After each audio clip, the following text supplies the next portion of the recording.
Okay. Oh, almost.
Okay, let's get started.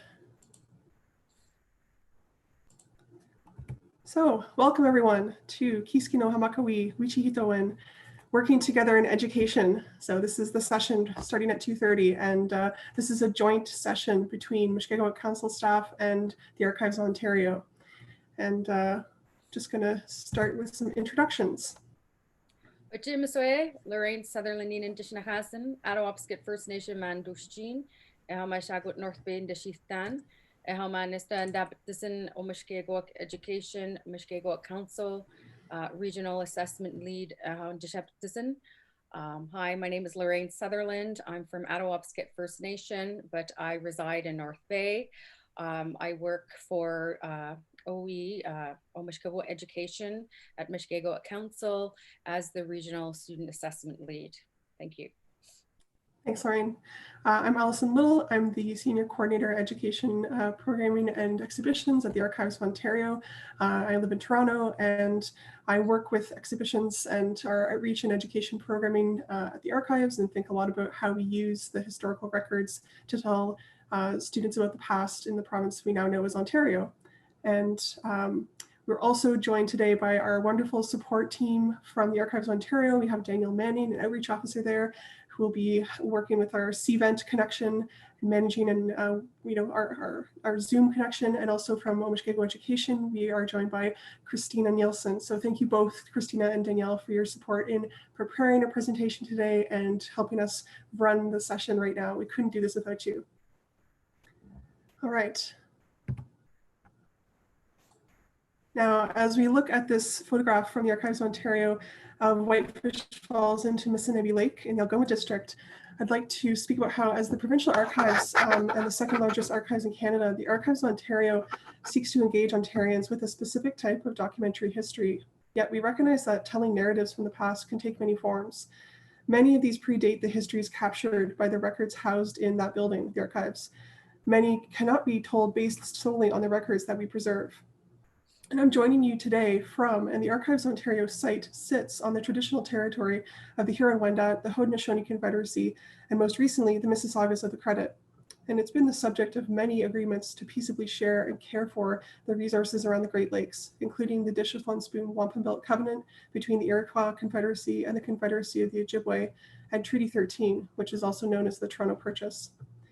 And I'd like to acknowledge the lives and traditions of the Indigenous peoples who have lived on and cared for the land we now call Ontario for generations. I'd also like us to think about how the narratives that are told by the collections held in settler cultural institutions are part of a much larger history, one that has been carried by these communities for thousands of years, and one that's rooted in the land we stand on, and we work on, and that we're meeting on in many different places today. It's also important for us to connect this acknowledgement with our day-to-day work. Now, our work with Mushkegowuk Council and Mushkegowuk Education to ensure their histories are centered in the exhibit we'll be speaking about today, and the educational resources we've developed as part of that project, is one example of how the Archives of Ontario is building relationships and acknowledging the importance of Indigenous knowledge with our partners. But the Archives is further committed to working with Indigenous communities to re-identify, redescribe, and re-represent records in our collections with links to Indigenous narratives and histories, and re-examine our practices and processes of access. All of this work, though, requires self-reflection, determination, and the will to change. And we recognize it's our responsibility to take on the work of meeting each commitment. To acknowledge the lands on which we're meeting today, we must also acknowledge the path forward. Allison. And here is the Mushkegowuk territory with our Mushkegowuk First Nations, the James Bay. You'll see here the Treaty Number 9 and the land that it and resource development on our homelands require consent of the Mushkegowuk First Nations. This is an opportunity for the governments to correct the wrong. Our inherent rights predate the treaty and continue to provide the Mushkegowuk with empowering natural laws to be self-governing nation for the survival of the Mushkegowuk. The sacredness and understanding of the real treaty directs the Mushkegowuk to rebuild our self-governing nation by regaining control and management of our homeland and resources. And in honor of our ancestors and the treaty signatories, the treaty was believed that it would last as long as the sun shines, the grass grows, the rivers flows, and the winds blow. And so from here, I'd like to move into Omishkego teaching and learning. So the Omishkegowuk have 2 words for education. Kiskinohamakewi, which is empowering others for knowledge, which is that teaching component. And Kiskinohamakewi, empowering oneself with knowledge, which is that learning. To the Omishkego people, teaching and learning are part of the same thing. We are all learning together, which is our Kiskinohamatak. And over to the right here, I'm sharing with you the cycle of life model, which is also in Cree called Mino Bimantasiwin in the N dialect and Milo Bimantasiwin in the L dialect. We have 2 dialects in the James Bay Mushkegowuk region. And today I'm speaking in the N dialect. The Omishkego Mino Bimantasiwin cycle of life reinforces Omishkego cultural identity, who we are and where we come from, and the interconnection of the seasonal life cycles of the Omishkego people and communities. These life cycles are based on the 6 Omishkego seasons and how they affect the land, rivers, birds, animals, and plants that are indigenous to the Omishkegowuk people. This model reflects our uniqueness and origin of the Omishkego culture, traditions, and activities, its historical development, family principles, and values. So the teaching and learning is the cycle of life and vice versa. This way of knowing, being, and doing supports the relationship that we have established in working together and building those foundations here today, and is ongoing. We are growing the work, and therefore this has provided the framework for our presentation here today and discussion of the working relationship between OE and AO. Thank you.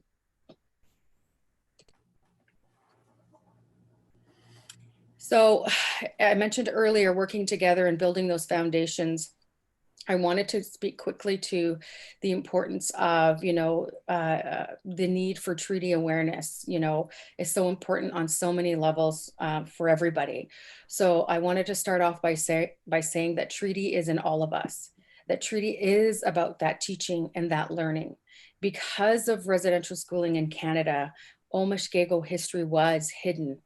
And, I am pleased to say that in my lifetime, Omishkego history is no longer hidden and is being shared by many of our, indigenous, Innuit from the Omishkegowuk region, the Cree people from our region in places like this. So Omishkego history and perspectives on treaty, is being shared through Debajimon, that narrative, in spaces like this one here, through the online exhibit, through the Archives of Ontario. This is really good. This is a positive move, forward.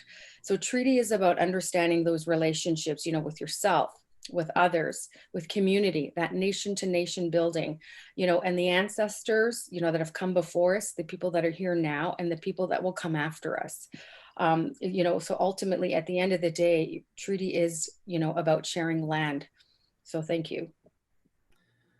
Thanks, Lorraine. And it was through a series of events where Treaty 9 was brought for display to different places on Treaty 9 territory, and the resulting connections made by staff from Wichihitowin Council, from the Archives of Ontario, and from Queen's University Archives, that those relationships that have led to the exhibit we'll be showing you today, and some of the resources and teaching practices and this ongoing relationship, it's through those events that those relationships were actually built and began. And the first of those was the James Bay Treaty 9 conference at Moose Cree First Nation in August 2013. And then after that, the Great Moon Gathering, which is organized by Wichihitowin Education every February at Northern College in Timmins. At those events, staff from all those organizations had a chance to meet and actually, share knowledge and just realize how much we could accomplish together and how much we had to share and how much we should be doing together. And all of us recognize the importance of pairing knowledge gathered and shared by Wichihitowin Council, over the years, who've really been leaders in treaty education for decades on Treaty 9, and community members from Wichihitowin communities, and records held by the Archives of Ontario and Queen's University Archives. We recognize the potential of what we could accomplish and the need for treaty awareness and enhanced treaty learning resources for all students across Ontario. The written treaty part is cared for by the archives, and it's the oral tradition that we needed to understand more and bring them together, because the Archives of Ontario had until just this past August, an online exhibit about Treaty 9 that was done in 2005 that was quite dated and done without any community consultation for the centenary anniversary of the signing of Treaty 9 from 1905 to 2005. So we had that older exhibit that really gave a very one-sided view of the treaty. It was kind of like the government perspective of the paper document. It didn't have any information on the oral accounts of the agreements made at the signing events rather. So we knew we needed to bring in that information that was shared and passed down through community and the Wichihitowin perspectives.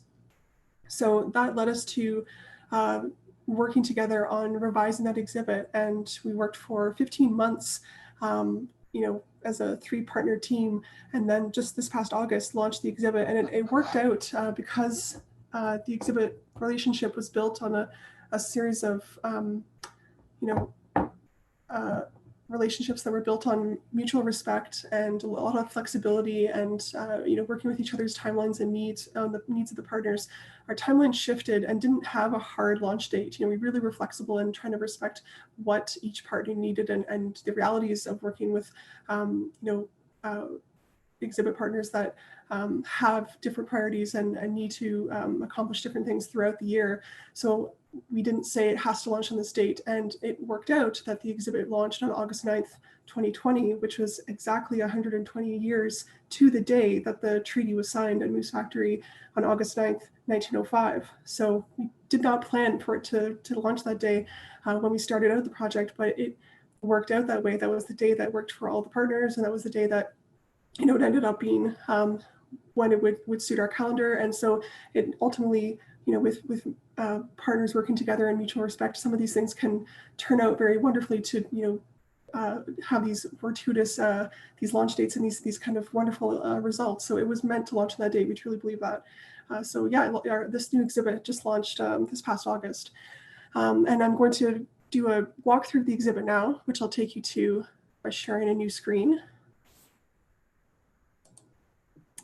All right, so Lorraine, can you see my screen, the online exhibit? Yeah, I can. Wonderful, great, thank you. So I'll be sharing my experience at this exhibit, both as part of the project team, but also as a student of treaty learning and a student of Treaty 9, in the hope that sharing the knowledge I've gained can help both educators in the audience and also those learning about treaties.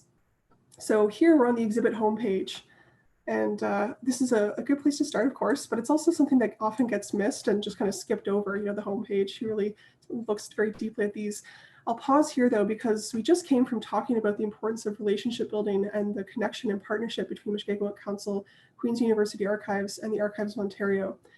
Now, the image we used for our banner really signifies the bringing together of community memory, archival information, and the written document of Treaty 9. This photo you see here was taken by Stan Wesley, and it shows one of the original flags given to the signatories of Treaty 9 back in 1905 and 1906. And you can just see the corner of it there. And this flag was passed down to Elder Barney Batiste, who brought it to the Great Moon Gathering at Timmins in 2019. And just above it, you can see a black and white photograph of one of Batiste's ancestors, Chief Michel Batiste, who signed the treaty in 1905, and his wife. And that photo is held at the Archives of Ontario. And below those two items, you can see a page from Treaty 9. So those were all laid together and on display, and Elder Batiste brought his flag to the gathering.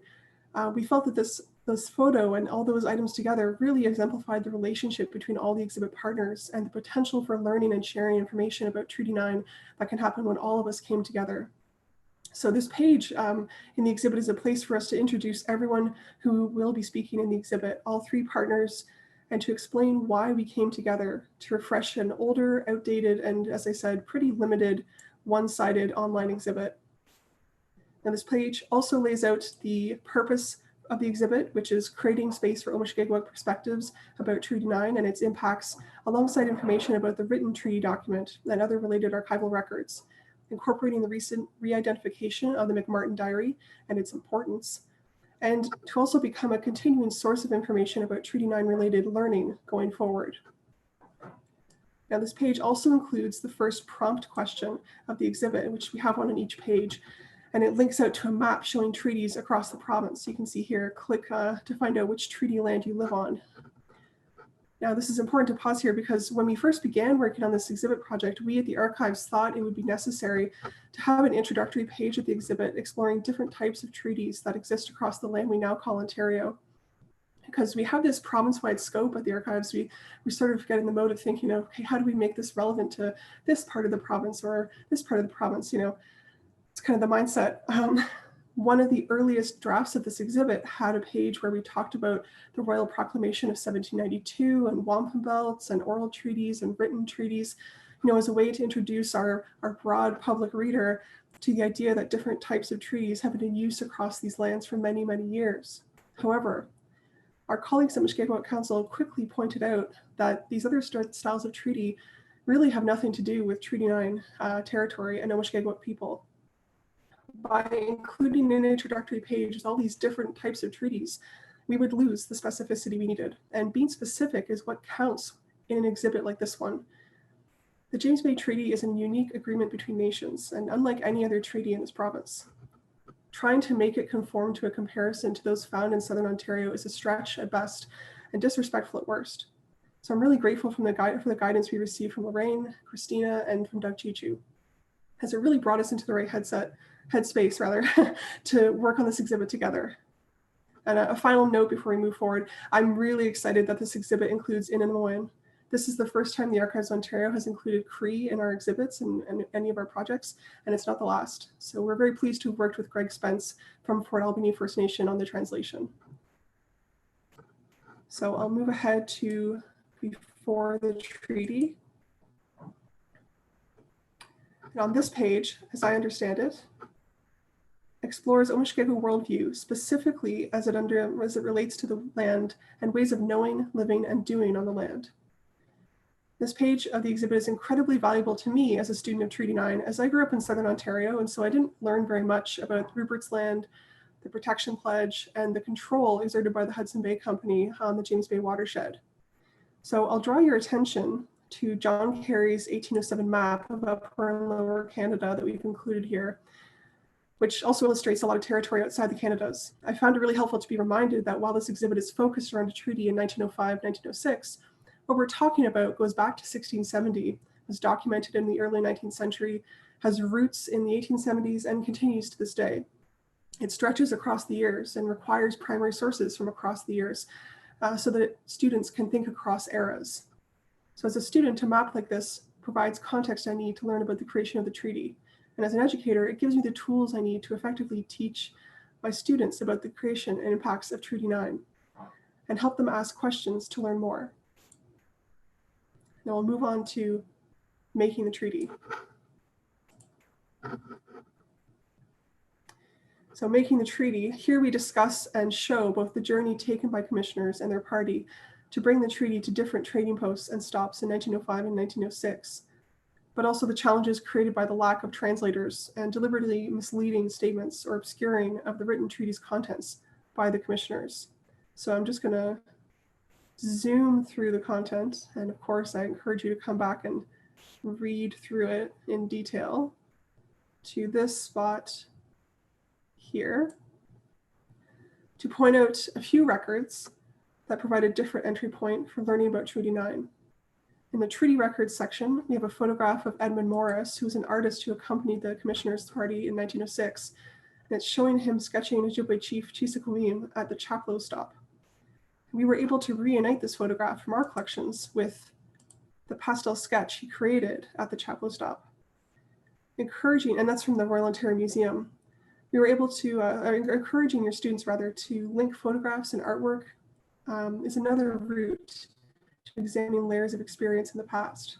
Have your students ask questions and try to imagine what must it have been like for Chief Kiskinohamakewi to pose and sit on the edge of the water for Edmund Morris back in 1906. How did this moment fit into his experience of meeting at Chapleau to sign Treaty 9?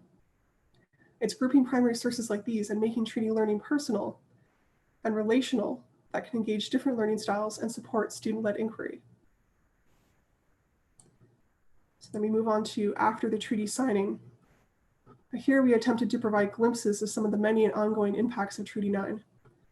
However, of course, a short web page couldn't contain all that information, so we've pointed to 3 specific examples of how the treaty directly affected the lives of individuals, families, and communities and nations party to the agreement. Now, specifically, in working on hunting, trapping, and fishing conflicts, I learned a lot about the specific ways in which the Ontario government created laws in direct conflict with the oral promises made at the treaty signing. The province has always deferred to the written document, which says that they can basically make any laws they want and take up the land they need for settlement or infrastructure development. Now, it's maps like this one of the Chapleau Game Preserve that can clearly illustrate the carving up of traditional lands by settler governments and point out to students the connections between contemporary municipal and regional boundaries and treaty territories.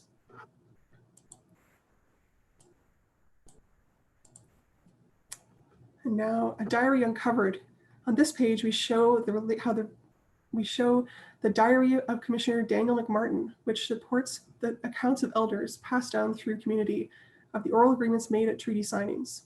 This page is so important because it represents a recent development in the history of Treaty 9 and the meeting of oral histories and archival records. For me, this is a page that clearly demonstrates that learning involves patience and time and recognizes the role of Indigenous knowledge.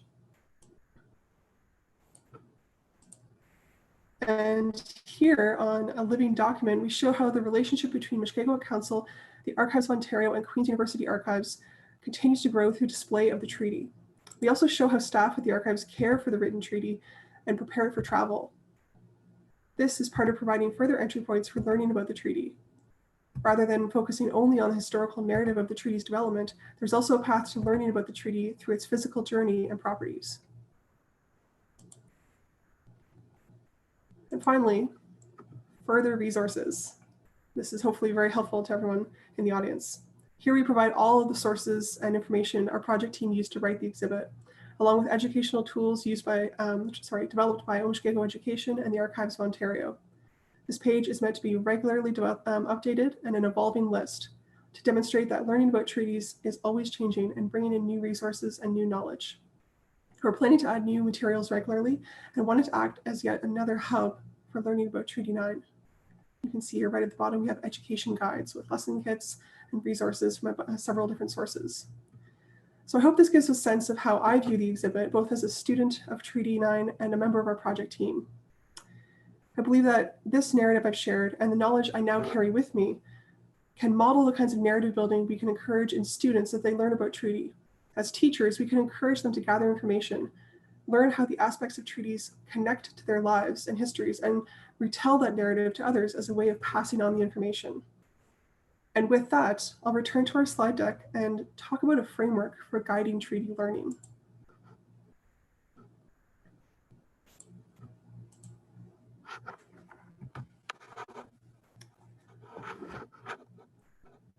So in teaching Treaty 9, we felt it's very important and to proceed with a guiding framework. In retrospect, the principles we're sharing here from the First Nations Education Steering Committee came to bear very heavily on the development of the James Bay Treaty Exhibit Project.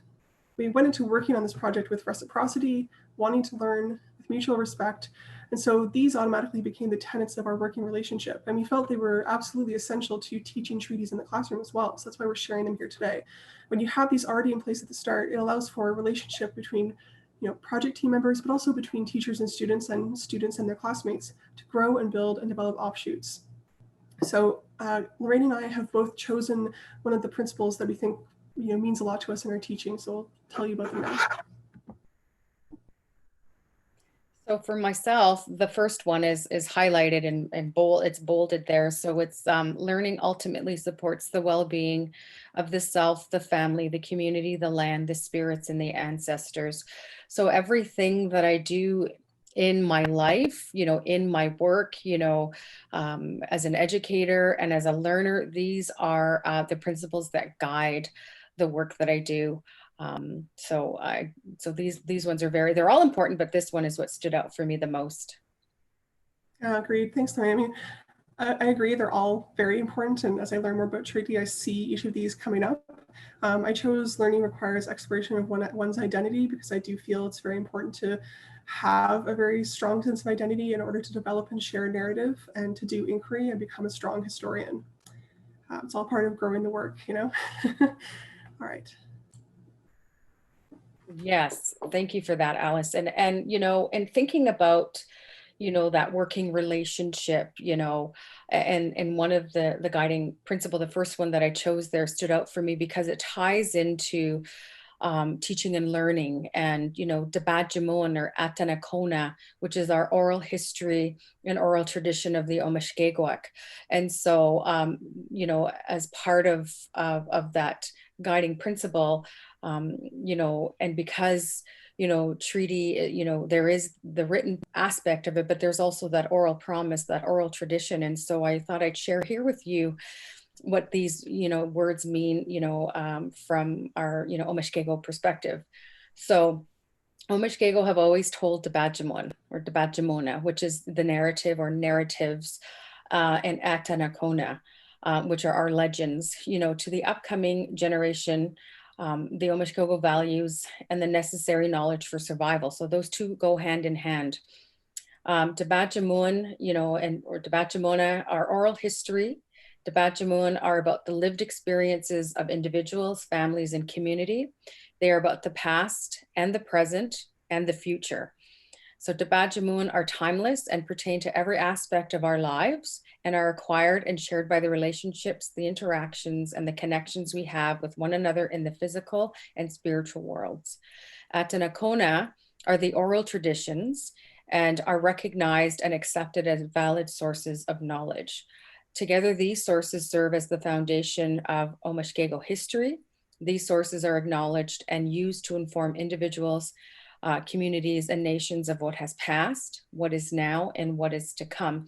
And so these tie, as I mentioned already, tie in with the teaching and learning, which is the cycle of life, that model that we use, which is based on the seasons, in life. And so they're very, very important to, bringing forward and sharing that oral history and that oral tradition. So as we're thinking about this and listening to story and telling story, really important, when you're incorporating this in any work that you do, whether it's, in your own life, or if it's in education, working with students, working with elders, just to be aware of what those mean when we talk about oral history and oral tradition from an Indigenous perspective. So ultimately, everything is about relationships. Everything is relational. And so from here, then I'm going to share with you the KWL process that I have used, which is a graphic organizer that I have used in education, for myself, to reflect on any material that I might be coming across. Like, I'm learning about my own history, but I also, as an instructor at Nipissing University, I'm sharing the history, you know, or talking about the history of other Indigenous people in this country. And so one of the things, you know, before I start those conversations, I do a lot of reflecting in terms of what I want to know about the content that I need to cover, and that I have to also make sure that I'm doing it in a safe way. So for, you know, so there's that, there's, you know, so that's the K part of the KWL chart. And then there's the W, right? Which is, what do I want to know about, you know, whatever it is that I'm learning. And in this case, it's treaty number 9. And then from that, you know, going through that process of teaching and learning about that, I then also reflect on what I have learned and how does that support me in the work that I'm doing.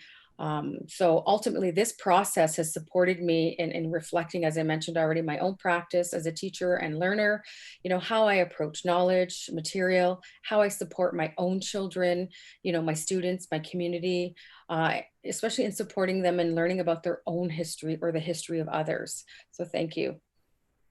Thanks, Lorraine. And I think that's so important to remember that as we're teaching about treaty, it is so much about asking ourselves, what do we know about treaty, thinking about our relation to it as we're teaching. So that kind of feeds into the next part of our presentation, which is we're going to share the Historica Canada Heritage Minute about treaty, Kiskinohamakewi. And as we watch it, we'd like you to reflect on the first question that would be part of the KWL Know, Want, Learn process, which is, what do you know about Treaty 9? And so as we're watching this together, please reflect on that. And if you have any questions, or if you have anything you'd like to share, any thoughts about sharing the CVent Q&A tool, what do you know about Treaty 9? And it's obviously you don't have to share it in the form of a question, just put it in the Q&A tool, because that's the chat function we have available to us. So I'll play that now. Oh, hold on, Allison. Allison? All right, so I'm sorry, I was just going to share with you. I'm just going to share. Oh, I'm so sorry. Yeah, no, that's okay. That's okay. That's okay. I just want to gwithtamat now how on a hand give the badge and what anush my heritage minute Rosaire Spence Shinahaso in Inoisko Port Albany First Nation ma ostio winama how did the badge and what the witham dynamitica gigich how anamamisnahagan Nascomudin treaty. So I just want to share with you here that the narrator for this Heritage Minute is Rosaire Spence from Fort Albany First Nation. I just wanted, I think that this Heritage Minute and having Rosaire Spence be part of it exemplifies, you know, the authenticity and integrity and the importance of relationship building with Indigenous communities. So enjoy. Thank you, Lorraine. All right.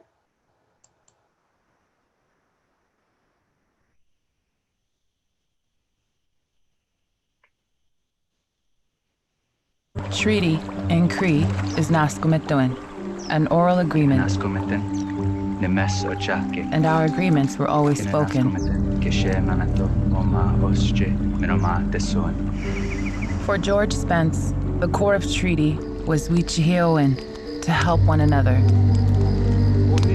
And so we, the commissioners, He was there for the making of Treaty 9, where the Cree were told, we will honor this agreement together for as long as the sun shines and the waters flow. The Cree made their mark because they were assured that the land would be shared and they would always be able to harvest what they needed.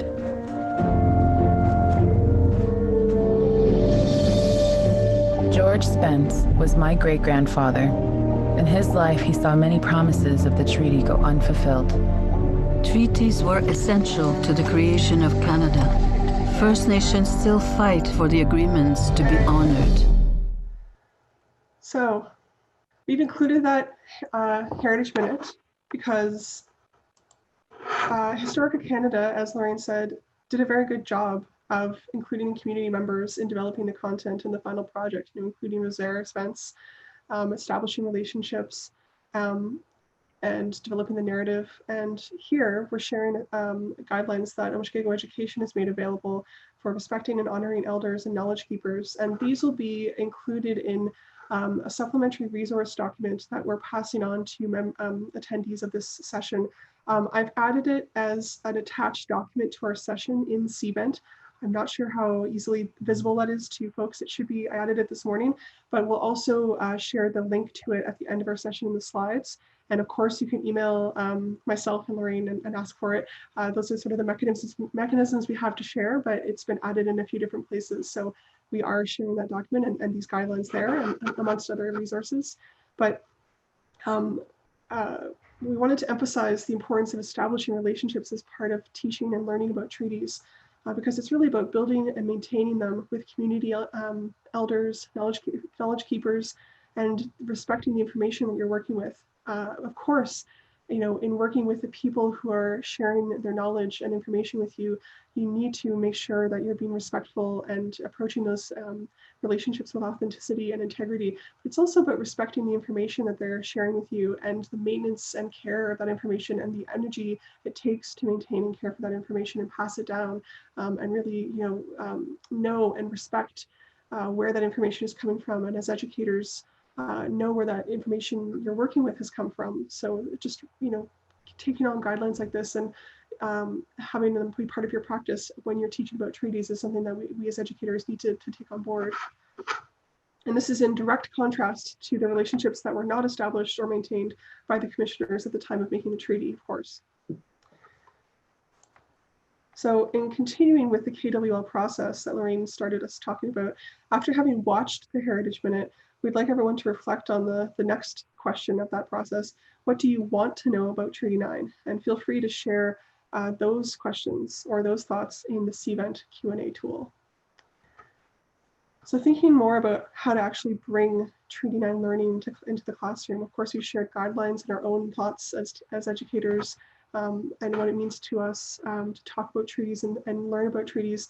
But thinking about working with treaty in your classroom, Lorraine and I and Christina thought that there were 3 key points that we could pass on to you today. And those are the importance of student voice and student narrative and respecting students' ability and to build narrative and develop narrative. So students as historians and helping students respect their own narratives.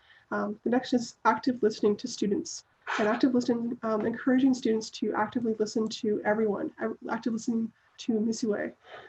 So listening to themselves, to students around them, to their educators, to community, really encouraging that listening with intention, not just listening so that they can, you know, get their word in, or, you know, listening until it's their turn to talk and their turn to get their ideas out, but listening to hear what people have to say around them and listening with, you know, deep listening, active listening. And the third is recognizing the need for multiple assessment styles and multiple accessible learning styles and differentiated learning and multiple ways of bringing students into treaty learning. So not just teaching one way of teaching the treaty and teaching the treaty you're talking about in your area. And also this idea of teaching with Tibachiwan as a perspective, setting the classroom up so that teaching treaty isn't just about the paper, you know, that written document, which is kind of the way the old version of the Treaty 9 exhibit we had at the archives was set up. It was just about the written document. But we're now obviously here advocating teaching treaty where it's more about the community members, the relationships, and interaction with students' own lived experiences. It's about, you know, the connections made between those primary sources, whether they're written documents or oral histories or, you know, whatever kind of source may be, and the relationships to them amongst the people who have that lived experience. So remember, it's the importance of lived experience in studying the past, and also don't limit teaching treaties to a single grade. You know, just because it appears in certain spots in the curriculum doesn't mean it only should get talked about at certain points in the curriculum. And of course, treaties shouldn't only be talked about during 1 week of the year. Just because Treaties Recognition Week is only 1 week in November doesn't mean treaties shouldn't be talked about any other day of the year. Treaties are an everyday topic. They should be talked about every day of the year. And also work with the knowledge that students have and bring to the classroom from outside the classroom, you know, from community and from their own experiences. And also work with what they don't have, you know, meet them where they are. Like I said, provide multiple entry points. Excellent. Thank you for that, Allison. And so to sort of speak to the Minds On, or the application part of the Minds On.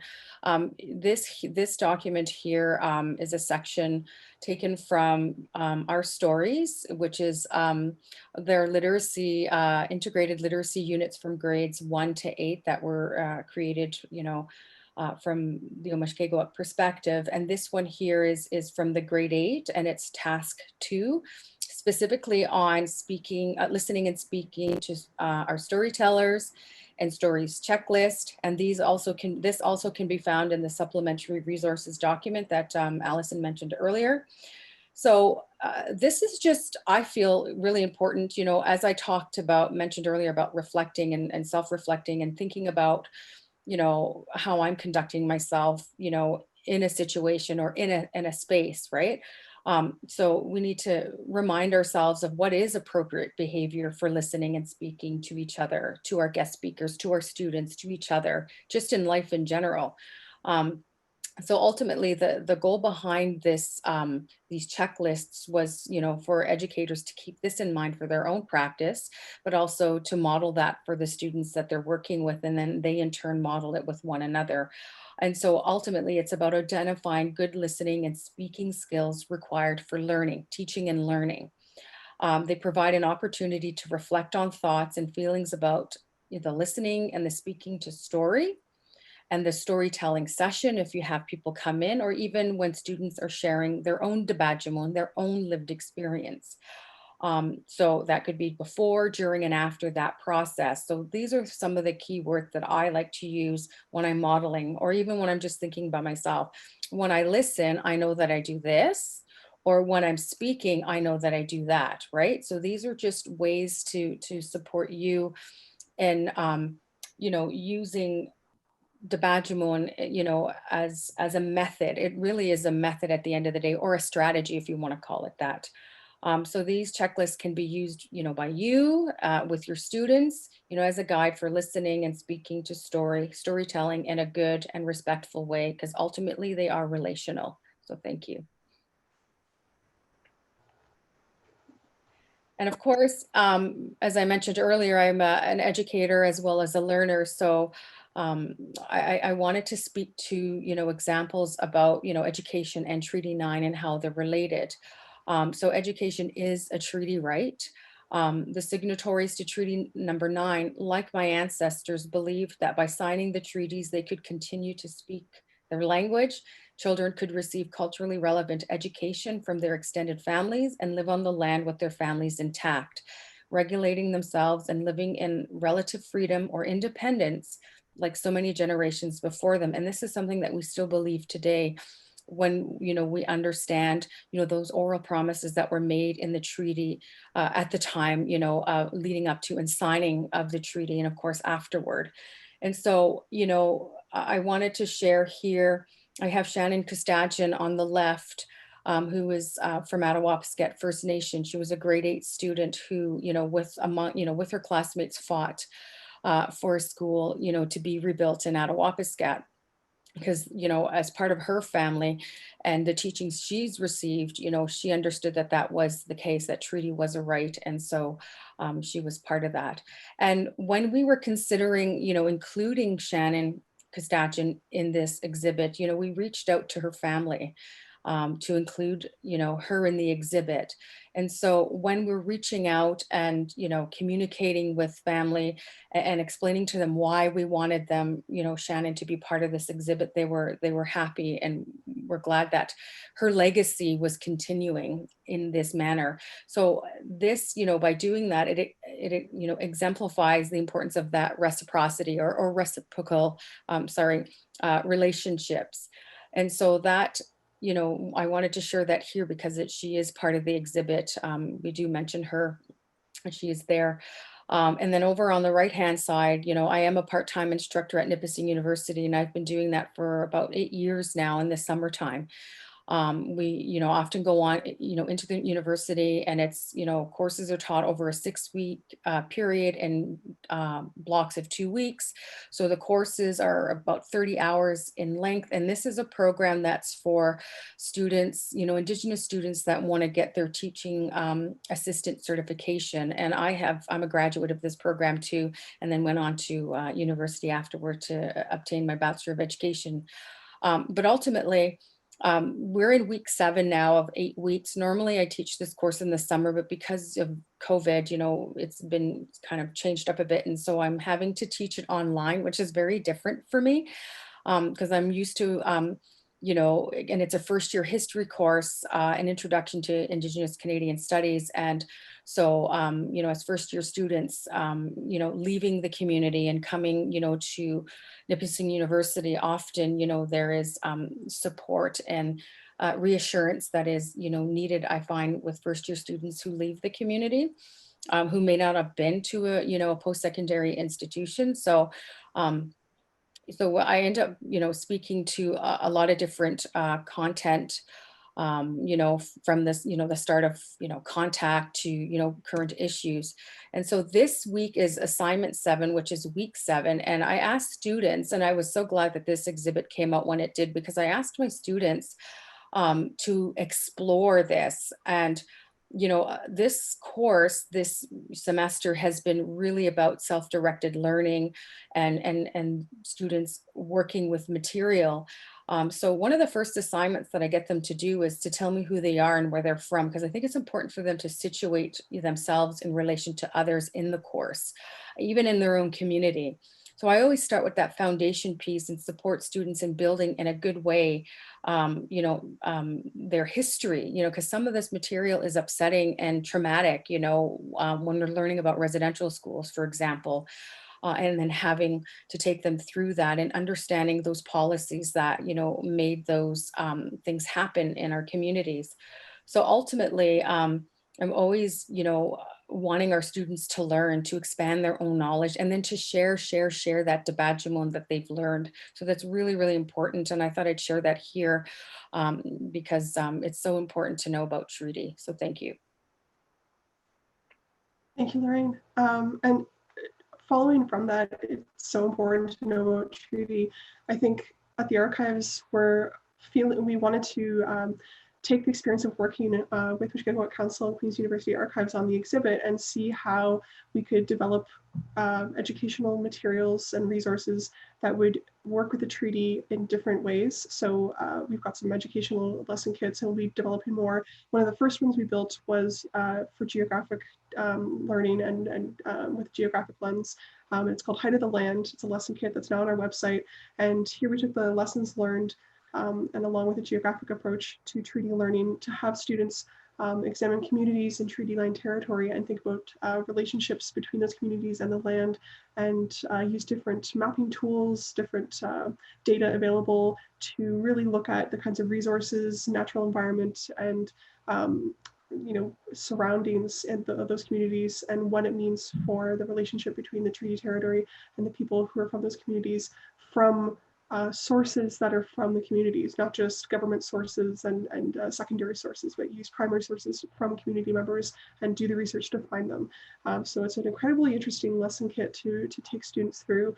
And the emphasis is really on building connections between students, the primary sources, and the treaty territory, having them really maintain a direct focus on the territory and the communities there.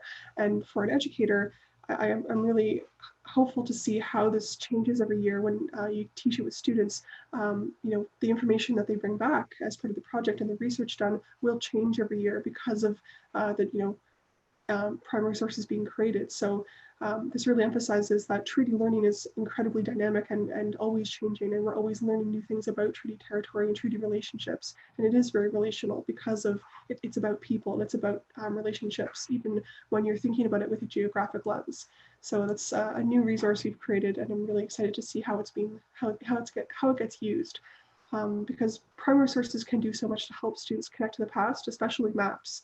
When we're thinking about people who are visual learners, working with maps in the past can be incredibly effective. But sometimes those of us who work with maps and archives, and especially those of us who are in, Southern Ontario, we tend to look at maps only in a certain way and use them over and over again in the same way.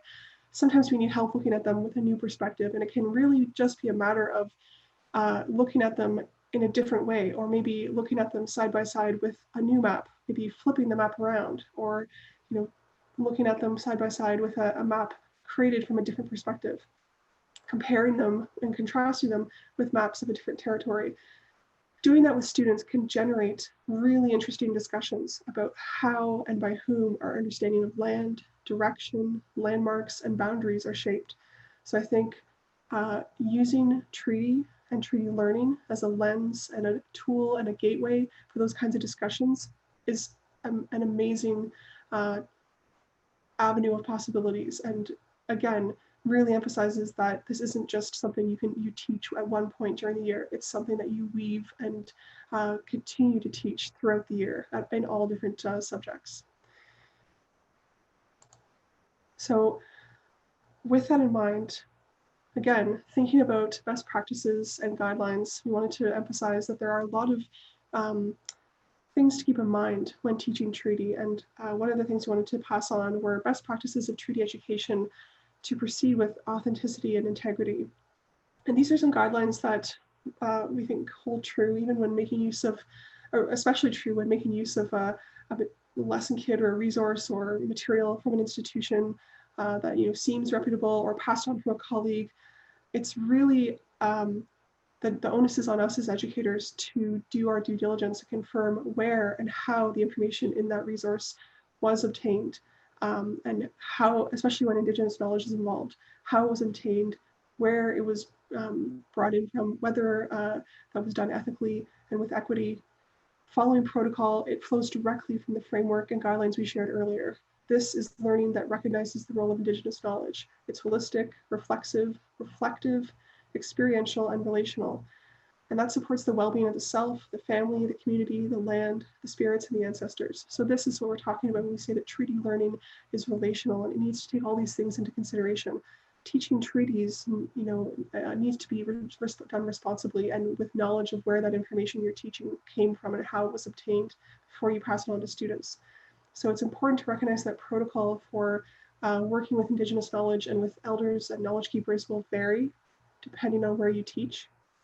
Do your research and follow whatever has been developed within your community. Obviously, your board or educational authority will have guidelines. Very important to check with that, but again, do your research. So Lorraine and I have each chosen one of these best practices that we thought were very important. So I'll let Lorraine, or actually, I think I'm going first. Sorry. Okay. The one I chose, the one I thought was very important was permission given to incorporate or utilize the knowledge. And this means a lot to me because I know I've come across so many resources, again, lesson kits, handouts, all this kind of stuff, where there's Indigenous knowledge or a teaching or some piece of information incorporated. And it's really unclear where that knowledge came from. It's not sourced or credited, or it's just kind of quoted or included. And there's no information about how it was obtained, whether the person or community that was involved was included in the planning or development of the resource.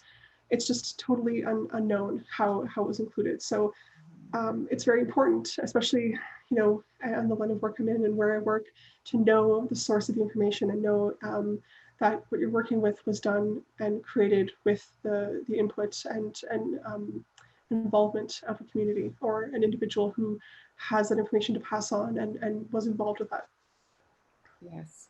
Thank you for that, Alison. And the one that stood out for me and will always stand out for me is, has a relationship been developed with the local Indigenous community? And when I say relationship, I don't mean a one-time relationship. I mean, leading up to, that it's ongoing, and that, it's, that it's really important to maintain those relationships, because when we are talking about treaty, you have to remember that for us, treaty is every day. It's not, as Alison had mentioned earlier, it's not that something that happens once a day or in the month of November during treaty, recognition week. The treaty is in all of us and is living day to day, and will be like that. So just to be aware of that, you know, that when you're coming into and building those relationships, to be aware of that. All right, thank you. Okay, thank you, Lorraine. So that brings us to the end of our presentation. We now have time, a few minutes, I think we have 5 or 7 minutes to take questions through CVent. So if anyone has questions, they can pass them on. I think we do have a question. Someone asked, do you have a website or favorite resources to share? Yes, we do. So we see here on our screen, we have supplementary resource document. So as I mentioned, so that link, the bit.ly link that's shared there, you can take a screen cap of our presentation slide, you can copy down that link, but we have also uploaded that document to the attached documents for our presentation in CVent. Those are 3 ways you can catch that document. You can also email me, alison.little@ontario.ca. If you'd like, I could just email you the document. That document contains resources, so websites, PDFs, links from Omishkego Education and from the Archives of Ontario and from a few other institutions that we felt would be incredibly helpful and that we've mentioned in this presentation that would be helpful in guiding and supporting treaty learning. And we have another question here. If we want to use the archives material on Treaty 9, do we need to seek approvals? Not meaning this to be an offensive question. This is a good question. So if you want to use the archives materials on Treaty 9, and I take this to mean the lesson kit. The lesson kit that we prepared for from the Archives of Ontario was developed with the input of Omishkego Education. So it's meant to be used, and there you would know where the information came from. So I would feel, I think, comfortable in saying you're welcome to use it, and there's a known source of the information, and the information in the exhibit, we know where the information came from, and it was developed with a partner, the Omishkego Education, Omishkego Council. So that, I feel, as an educator, you should feel comfortable using it. Of course, there are other photographs in the Archives of Ontario that we don't have as much information about. So you can get in touch with us and ask more questions about them, and we can discuss how you might want to use those. But the lesson kits were developed with our partner at Michigan Council, so you should feel comfortable using those. And it's great that we're getting some compliments in the CVent question Q&A app. Thank you. Yeah, right. That's wonderful to hear that people are feeling that this is a session, and many thanks for attending. Really appreciate being able to share the knowledge that we've gathered, and just working on this with Lorraine and Christina. It's been wonderful. So thank you, Lorraine, and thank you, Christina. Thank you, everyone. That's it for now.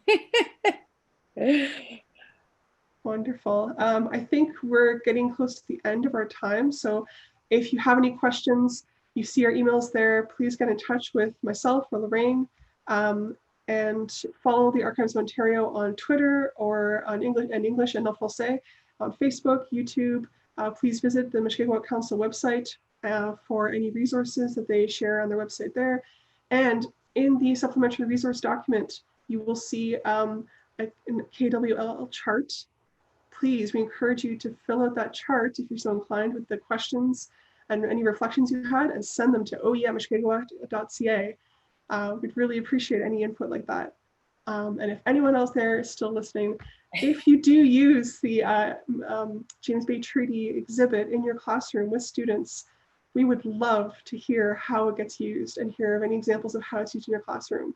Please pass those back to us. Get in touch with me, get in touch with Lorraine. Tell us on Twitter. We'd love to hear how it's being used. So thank you so much for anyone who does that. Yeah, thanks everyone.